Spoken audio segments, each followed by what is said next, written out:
Давайте ще поговоримо про геополітичні новини, бо Туреччина чи то висловила бажання вступити до БРІКС замість ЄС, чи то просто заявила про бажання розвивати стосунки з цим об'єднанням. Китайські та турецькі ЗМІ подають цю інформацію у різній тональності. Цитую: «Звичайно, ми хотіли б стати членом БРІКС. Подивимося, як усе складеться цього року», заявив глава турецького МЗС Хакан Фідан під час візиту до Китаю, передає South China Morning Post. Фідан також заявив, що БРІКС може запропонувати Туреччині хорошу альтернативу ЄС для поліпшення її економічних перспектив, пише газета. Зі свого боку, офіційне турецьке агентство висловилося обережніше і подало інше формулювання, при цьому не наводячи самої цитати, зазначивши, що Туреччина, яка має митний союз з ЄС, продовжує шукати нові можливості для співпраці з різними партнерами на різних платформах, таких як БРІКС. Фідан заявив, що візьме участь у зустрічі БРІКС, яку планують провести в Росії наступного тижня. Нагадаємо, наприкінці 2023 року було оголошено, що до БРІКС тоді в організацію входили Бразилія, Росія, Індія, Китай і Південно-Африканська Республіка. З 1 січня приєднається також Аргентина, Іран, Об'єднані Арабські Емірати, Саудівська Аравія, Ефіопія та Єгипет. Однак у грудні новий аргентинський президент Хав'єр Мілей скасував вступ своєї країни до цієї організації. Туреччина входить до митного союзу з ЄС і вже понад 20 років є кандидатом на вступ до Союзу. Сумніви в тому, що країна все-таки приєднається до Євросоюзу, висловлювали і в Брюсселі, і в Анкарі. Ну, абсолютно, знаєте, ми можемо з вами це ідентифікувати як сигнал.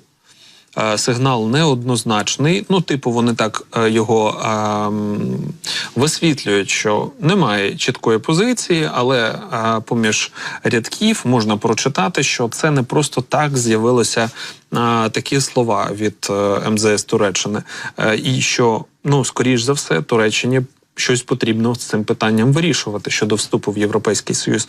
Можливо, так намагаються поквапити, а можливо, все ж таки розглядують дійсно якесь співробітництво у форматі БРІКС із Росією в тому числі. Хоча сказати, що є якісь великі проблеми у них з цим співробітництвом, немає. Тут, якщо можна назвати це проблемою для Туреччини, так, проблема є для Туреччини – це обмеження санкційні, коли вона намагається обходити і допомагати саме росіянам. Тоді, дійсно, тоді у неї можуть виникнути проблеми. Хоча і донині вони якось це все обходили і продовжують це робити, на що ми вкотре також звертаємо увагу. Видання Financial Times нам пише наступне. Росія своїми диверсіями перевіряє Європу. Захід думає про відповідь. Західні уряди намагаються відреагувати на гібридну війну Росії, яка за допомогою диверсантів і завербованих влаштовує диверсії на військових і цивільних об'єктах по всій Європі. Метою цих атак, які часто керуються російською військовою розвідкою ГРУ, є намагання роз'єднати союзників України, порушити військові поставки для Збройних сил України і випробування рішучості Заходу. Цитує Financial Times слова представників європейських силових структур.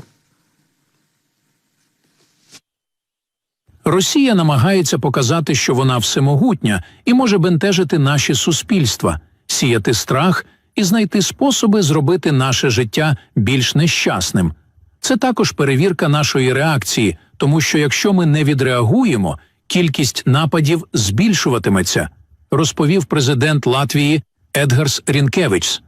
Він сказав, що союзники по НАТО намагаються з'ясувати, як реагувати, не застосовуючи положення військового альянсу про колективну оборону.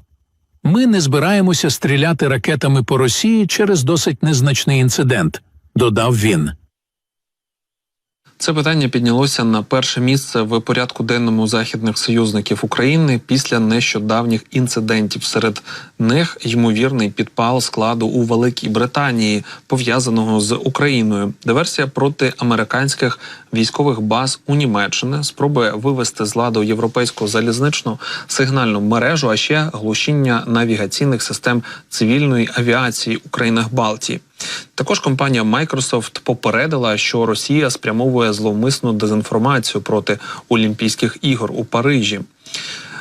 Державний секретар США Ентоні Блінкен заявив, що практично кожен союзник на зустрічі міністрів закордонних справ НАТО в Празі підняв питання про те, що Кремль посилює гібридні атаки проти Альянсу, влаштовує підпали складів постачання, нехтує морськими кордонами і демаркацію в Балтії, збільшує кількість кібератак, а також продовжує поширювати дезінформацію. Ми знаємо, що вони задумали, і ми будемо реагувати як індивідуально, так і колективно, якщо це буде необхідно, наголосив Блінкен. Міністерка оборони Нідерландів Кайса Олонгрен зазначила, що Москва намагається залякати нас. Дуже важливо, щоб ми не дозволили цьому статися, підкреслила вона. За словами одного західного радника з питань оборони, Росія застосовує різноманітні розвинені прийоми гібридної війни. А Захід, навпаки, настільки відстав у цьому питанні, що навіть немає словника з терміном «гібридна війна».